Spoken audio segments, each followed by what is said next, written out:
This is day 3 of my potato and tomato diet. These potatoes for my yesterday's lunch, but I had to eat in some other place, so they're still good. I hope they don't get spoiled in one day, because it's not meat, not fat. So I'm going to eat my lunch, not hungry too. High carb diet, and it doesn't make me hungry. Last time I ate, it was midnight. Now it's 3 p.m.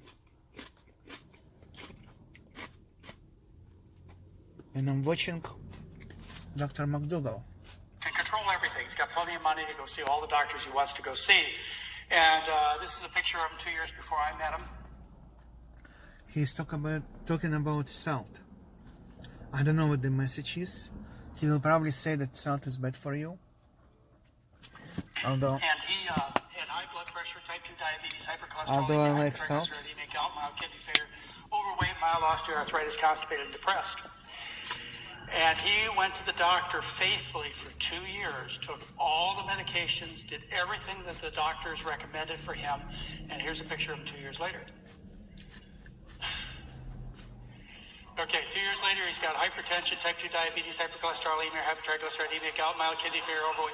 Okay, my question is what changed in 2 years? Sure. You know, this is what medical care is all about. If you can stop and think about your mother, your father, your friend, somebody you work with, somebody you know well, who with the best intentions went to their physician, and with their physician's best intentions were treated. And the results are they're still fat, sick people. They're just carrying around a bag full of drugs now. This is a generalization that includes essentially everybody. I have never seen anybody get healthier with this kind of care. I've been in medicine for 41 years. For 41 years, I've waited for a patient to get well by this kind of therapy.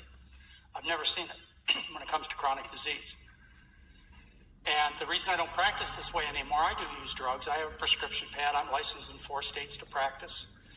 But the reason drugs are the last thing that I do is because the results are so minimal in most cases. The real benefits come from changing diet and lifestyles. I've heard some stories here that are absolutely amazing. If any doctor had patients with the stories that I've heard just in the couple hours that I've been here, they would be so happy practicing medicine. They'd be so fulfilled. But you just don't do that. That's why your physicians are unhappy, because the tools given to them are ineffective and harmful and costly. But they're profitable, so it continues. All right, let's see what we can get through today. I have a few more of those dollars, by the way, left.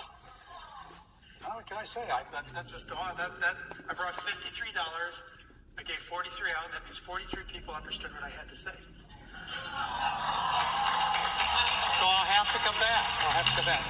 All right, one of the things that I gave you during the last presentation is I gave you an opportunity to enjoy starches. Starches are comfort food.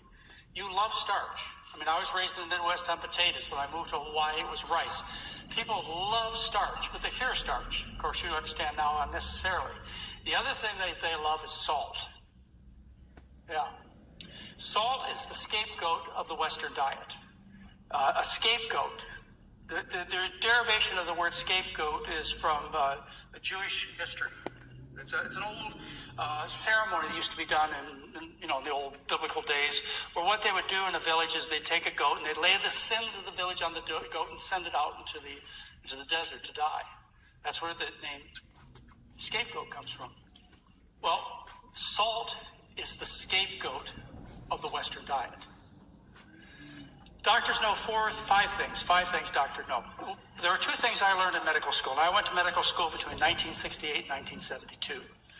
The 2 things I knew were don't recommend butter, instead recommend margarine. And of course we know that that's completely false and very dangerous to recommend margarine, because margarine is trans fat, and there are actually some cities like New York City and some states like California that are outlawing the sale of trans fats in restaurants. So that was wrong. The second thing I knew, and I'd be very honest with you, this is all I knew as a young doctor, was to put patients on a low-salt diet. It turns out that's wrong too, and I'll explain that to you in just a couple of minutes.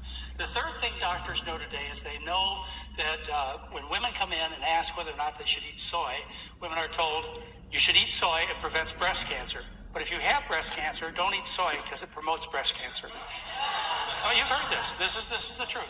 Of course, neither one are really of any value. Soy does little to prevent, and as far as I know, does nothing to promote breast cancer. But it's something doctors can tell patients. They're nutritional experts. And then the fourth thing doctors know is very popular today. How many of you have had your vitamin D level checked? Yeah, pretty good. Maybe at least a third of the people in this room. How many of you passed the test? 3 or 4 of you. Okay, this is another very popular. All right, salt. Let's talk about salt. It has a great history to it. Roman soldiers were paid in salt. That's where the word salary comes from. It was so valuable, it was so rare, that it was actually a way of rewarding people for their work. Greek slaves were often bartered for salt, giving rise to the expression, not worth a salt. Covenants in both the Old and New Testament were often sealed with salt, and that's the origin of the word salvation. Jesus called his disciples the salt of the earth. Sitting above the salt refers to a place of aristocracy, above the common folks, and the French word for hello is salute, from the word salt. Now, people eat divergent levels of salt, great ranges of salt intake. There's the Yamanano Indian that lives in Colombia and also in Brazil. They live in the basins of the Amazon, and they consume about 200 to 250 milligrams of sodium a day.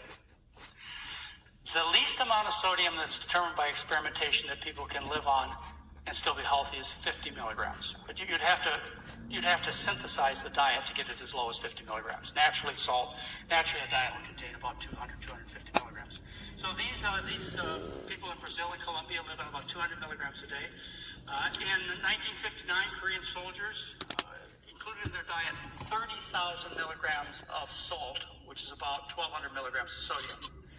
And people in northern Japan, they consumed a lot of salt too. That's 27 grams of salt, which is about 10,000 milligrams of sodium. And the average American consumes, they say, about 3,500 milligrams of sodium. Maybe 5,500 milligrams, somewhere in that range of sodium intake. So you see there's a great range of salt intakes that people have consumed. Larry and Ann were on this trip with us. Remember this trip? We went to the San Blas Islands. San Blas Islands are off the coast of Panama on the east side of the Caribbean side, and they're about this high above the ocean. So if you're going to visit them, you need to go soon, because they're going to be underwater very shortly, and I don't joke.